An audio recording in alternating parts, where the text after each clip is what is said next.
우리의 갓난 아이 같은 믿음이 자라고 성숙하여 장성한 믿음, 큰 믿음이 되고 싶습니까? 오늘은 믿음의 진보를 이룹시다 라는 제목으로 하나님의 말씀 함께 나눕니다.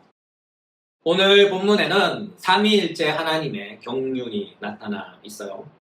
2장 19절은 성부 하나님과 그의 사역, 2장 20절은 성자 하나님과 그의 사역, 그리고 20장 21절 22절은 성령 하나님과 그의 사역이 나타나 있습니다.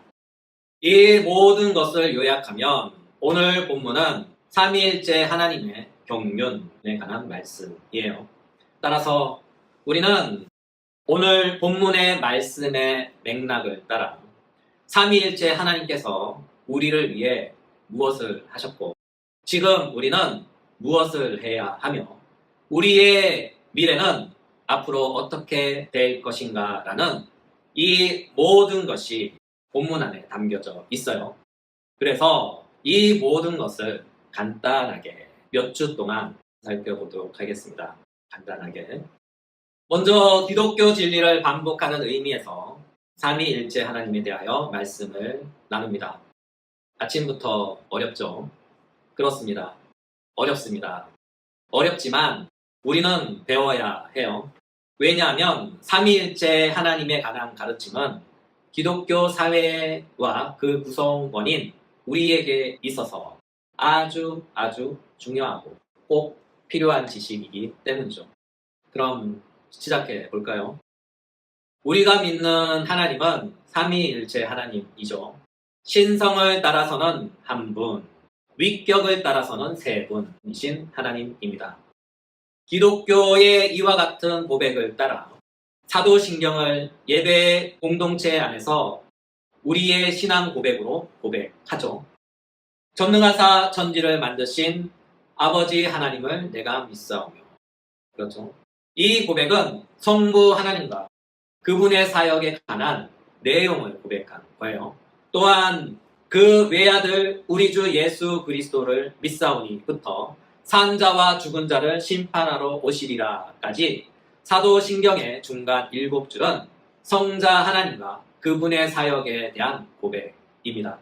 마지막으로 성령을 믿사오며부터 영원히 사는 것을 믿사옵나이다까지 성령 하나님에 대한 고백입니다.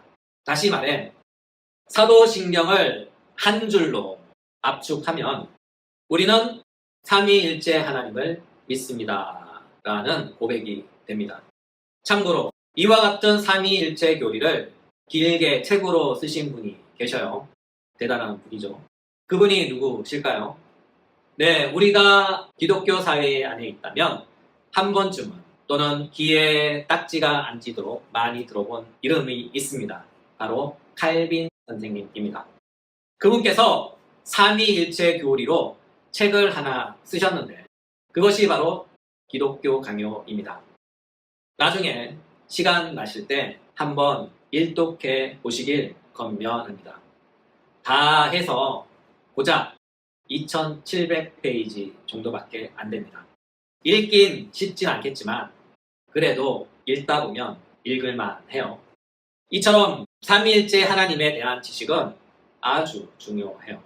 왜냐하면 기독교 신앙의 핵심 교리이기 때문이죠. 이에 우리는 고백합니다. 하나님은 한 분이신데 한 분 하나님 안에 성부, 성자, 성령이 계십니다. 신성을 따라서는 한 분이십니다. 성부 하나님, 성자 하나님, 성령 하나님입니다. 왜냐하면 세 위격은 모두 다 동일 본질이기 때문이죠.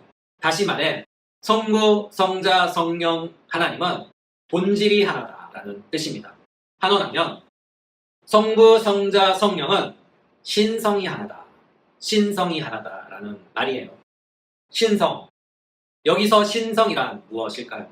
신성은 하나님만이 갖고 계신 특징이죠. 기독교 신학은 신성을 8가지로 정리하고 요약했어요. 자존성, 전능성, 전지성, 완전성, 편재성, 영원성, 불변성, 단일성. 이 8가지로 정리했습니다. 여기서 자존성이란 것은 하나님은 스스로 계시는 분이란 뜻이며 전능성은 하나님은 모든 것을 알고 계신다는 뜻이며, 완전성은 하나님은 완전하시다라는 거예요. 또한 편재성은 하나님은 모든 곳 어느 곳에나 계신다라는 것이며, 불변성은 하나님은 변하지 않으신다는 거예요. 그리고 단일성은 하나님은 단 하나의 신적 본질만 가지신다는 뜻입니다.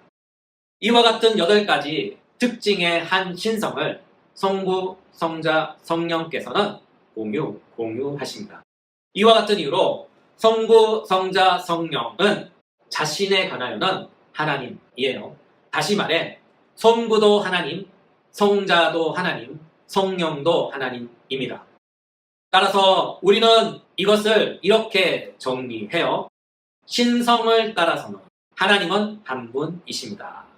그럼에도 위격을 따라서는 세 분입니다. 다시 말해 한 분 하나님 안에 삼위가 계신데 바로 성부, 성자, 성령입니다. 우리는 그것을 어떻게 알았을까요? 이에 대한 대답은 이것입니다. 하나님 안에 계신 한 위격께서 다른 위격을 향하여 이렇게 부르셨어요. 아버지, 아버지. 그리고 아버지라 호칭된 그 위격께서 아버지라 부른 그 위격에게 이렇게 말씀하셨죠. 아들, 아들아. 그리고 아들이라 호칭된 그 위격께서 또 다른 위격을 향하여 이렇게 호칭하셨어요. 성령, 성령. 그리고 성령이라 호칭된 그 위격은 성경의 증언에 따르면 하나님의 영, 아들의 영이라 불리십니다. 따라서 이 모든 것을 종합해 볼 때 성부는 성자가 아니시며 성자는 성령이 아니시고 성령은 성부가 아니십니다. 이와 같은 성경의 관찰로 인해 우리가 내린 결론은 바로 삼위일체 교리입니다. 하나님은 한 분이신데 한 분 하나님 안에 세 위격이 계시며 그 세 위격께서는 서로의 관계에 있어서 성부이시며 성자이시며 성령이 되십니다. 이 모든 것을 한마디로 요약하면 신성을 따라서는 하나님은 한 분이십니다. 그러나 위격을 따라서는 세 분입니다. 그러므로 기독교 신앙은 또한 우리의 신앙 고백은 이것입니다. 우리는 한 분 하나님을 믿습니다. 우리는 성부, 성자, 성령을 믿습니다. 우리는 삼위일체 하나님을 믿습니다. 그러나 여기서 한 가지 주의할 것이 있어요. 이와 같은 삼위일체 하나님의 계시는 특별 계시에 속합니다. 이 말은 삼위일체 교리가 보편적 계시가 아니란 뜻이죠. 기독교 사회는 하나님의 계시를 두 가지로 구분합니다. 하나는 일반 계시, 다시 말해 보편 계시입니다. 이를 자연 계시라고 부르기도 해요. 또 다른 하나는 특별 계시입니다. 이와 같은 구분에 따라 우리는 삼위일체 교리도 구분해야 해요. 하나님은 일반 계시 안에서는 전능하신 하나님으로만 계시하십니다. 사도는 증거합니다. 로마서 1장 19절 20절 이는 하나님을 알만한 것이 그들 속에 보임이라 하나님께서 이를 그들에게 보이셨느니라. 창세로부터 그의 보이지 아니하는 것들 곧 그의 영원하신 능력과 신성이 그가 만드신 만물에 분명히 보여 알려졌나니. 그렇죠. 하나님께서는 자신을 세상에 계시하셨어요. 바로 전능하신 하나님 또는 이 세상을 창조하신 창조주 하나님 계시하셨죠. 이와 같은 사실로 인하여 사도는 또 이렇게 말씀하셔요. 사도행전 17장 23절부터 27절 너희가 알지 못하고 위하는 그것을 내가 알게 하리라. 우주와 그 가운데 있는 만물을 지으신 하나님께서는 천지의 주제시니 만민에게 생명과 호흡과 만물을 친히 주시는 이심이라. 인류의 모든 족속을 한 혈통으로 만드사 온 땅에 살게 하시고 그들의 연대를 정하시며 거주의 경계를 한정하셨으니 이는 사람으로 혹 하나님을 더듬어 찾아 발견하게 하려 하심이로다. 그렇습니다. 하나님은 자신을 세상에 계시하셨는데 일반 계시로만 나타내셨어요. 바로 창조주 하나님, 전능하신 하나님으로만 계시하셨죠. 그리고 그 계시로 말미암아 사람들이 하나님을 더듬어 찾아 발견하도록 허락하셨어요. 따라서 세상 사람들은 일반 계시를 통해 하나님을 희미하게나마 알 수 있으며 또한 하나님을 찾으면 발견할 수 있도록 허락하셨어요. 그러므로 세상 사람들은 한 분 하나님만 알아요. 세상을 창조하신 창조주 하나님 또는 기적을 일으키시는 전능하신 하나님만 압니다. 반면에 특별 계시가 있어요. 특별 계시는 하나님께서 우리에게 오셔서 직접 알리신 계시입니다. 그 옛날 아브라함에게 찾아오셨고 이삭을 찾아오셨고 야곱을 찾아와 내가 너의 하나님이야 라고 알리셨던 하나님.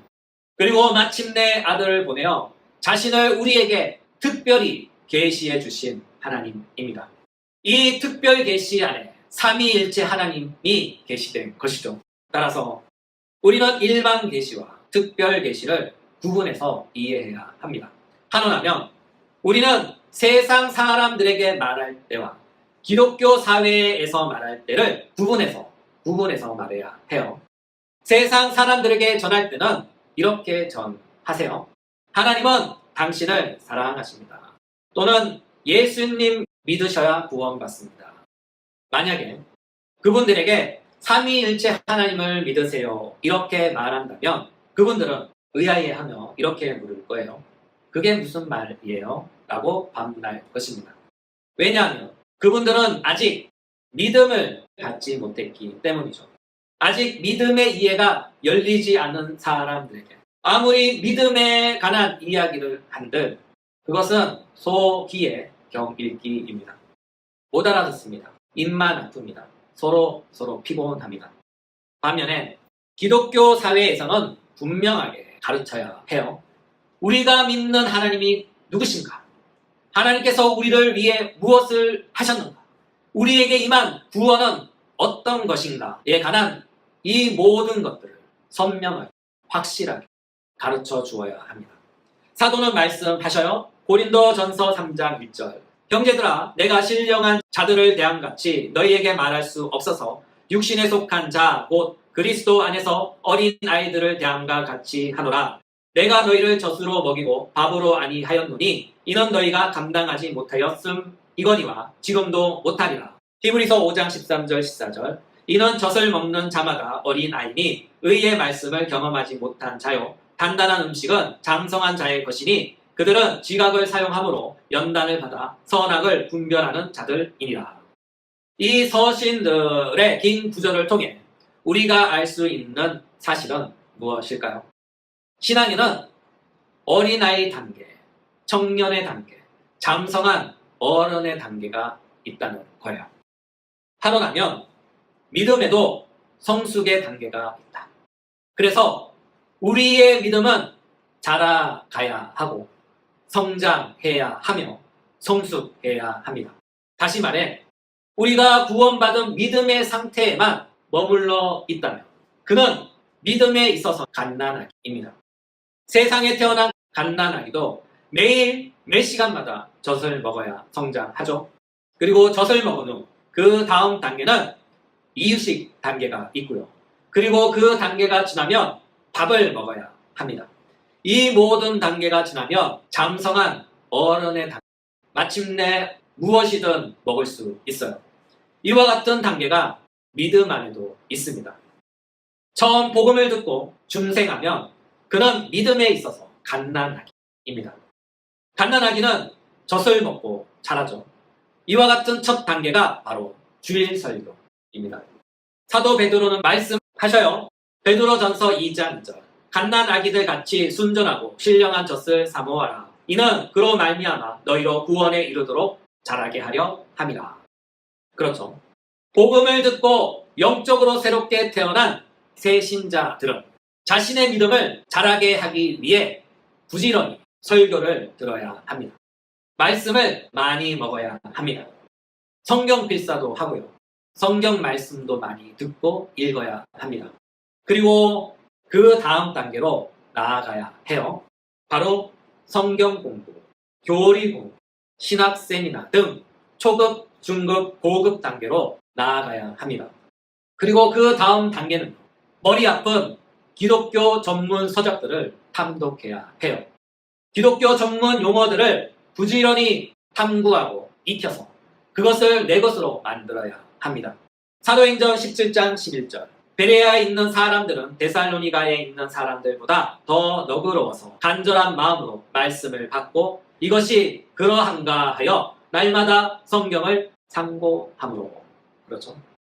또한 기독교 전문 강사를 청빙해 기독교 세미나도 들어야 합니다. 사도행전 19장 8절 바울이 해당에 들어가 석 달 동안 담대히 하나님 나라에 관하여 강론하며 권면하되. 그렇죠. 이 구절에서 강론과 권면이란 두 글자를 주목해 보셔요. 강론에 해당하는 헬라어는 디엘레고메노스인데 이는 토론하다, 논쟁하다, 어떤 사실에 대하여 가르치다라는 뜻을 갖고 있어요.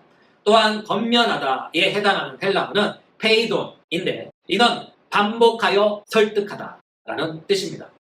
이 두 단어가 우리에게 전하는 메시지는 이것입니다. 사도는 복음을 강론하며 권면하며 믿음의 대상자들을 논리적으로 가르치고 반복해서 설득했다는 거예요. 여러분, 강론은요, 강의하는 거예요. 어떤 특정한 주제를 갖고 자신의 모든 전문 지식을 총동원하여 강의를 듣는 사람들을 반복적으로, 논리적으로 이해시키고 납득시켜서 그들을 설득하는 것입니다. 사도 바울은요, 강론함에 있어서 아무 준비 없이 갔을까요? 내가 일하다 왔는데 내가 준비가 안 됐지만 그래도 설교할게요 라고 했을까요? 아닙니다. 어떤 분의 연구에 따르면 강론이란 단어는 철저하게 준비한 강의 원고를 갖고 발표하는 것을 뜻한다고 해요. 그러니까 사도 바울은 일상의 바쁜 가운데 또 시간을 내서 강의 자료를 만든 것이죠. 그리고 그것을 강론한 거예요. 이처럼요, 사도는요, 복음을 전함에 있어서 복음을 듣고 믿은 갓난아이 같은 새신자들에게 강론하고 강론하여 그들의 어린 신앙을 자라게 하며 성숙시킨 거예요. 이것이 바로 강론과 권면에 담긴 뜻입니다. 그러므로 우리의 갓난아이 같은 믿음이 자라고 성숙하여 장성한 믿음, 큰 믿음이 되고 싶습니까? 그러면 성경 공부를 하십시오. 특히 성경 교리 공부를 해야 해요. 성경 교리 공부는요, 구원을 발생시키는 공부는 아니지만, 그러나 성경 교리 공부는요, 이미 받은 구원의 믿음을 단단하게 하고 자라게 하고 성장하게 만드는 영적 비타민, 영적 촉매제, 영적 성장판과 같은 것입니다. 이와 같은 이유로 사도는 이렇게 말씀하셔요. 에베소서 4장 14절 15절 이는 우리가 이제부터 어린아이가 되지 아니하며 사람의 속임수와 간사한 유혹에 빠져 온갖 교훈의 풍조에 밀려 요동하지 않게 하려 함이라. 오직 사랑 안에서 참된 것을 하여 범사에 그에게까지 자랄지라. 그는 머리니 곧 그리스도라. 따라서 우리는 교리를 배워야 믿음이 자랍니다. 우리는 교리를 배워야 작은 믿음에서 큰 믿음으로 진보합니다. 우리는 교리를 배워야 믿음에 있어 장성한 어른이 됩니다. 그럼 성경 교리 공부를 두려워하지 마십시오. 조직신학을 무서워하지 마십시오. 교리와 조직신학은 여러분의 영혼을 안전하게 지키는 영적 울타리가 됩니다. 이것은요, 배우긴 고달프고 힘든데 한 번 배우면 신앙생활이 안전합니다. 오늘의 말씀을 마무리합니다. 우리는 설교를 통해 삼위일체 하나님에 대하여 배웠죠.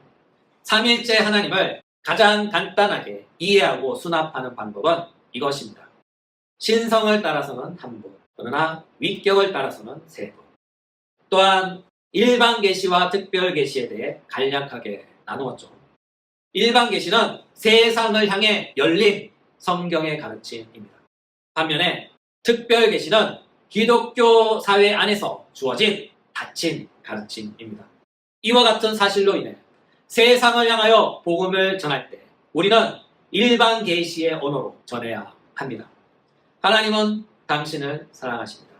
반면에 기독교 사회를 향하여 복음을 전할 때는 특별 계시의 언어로 전해야 합니다. 우리는 삼위일체 하나님을 믿습니다.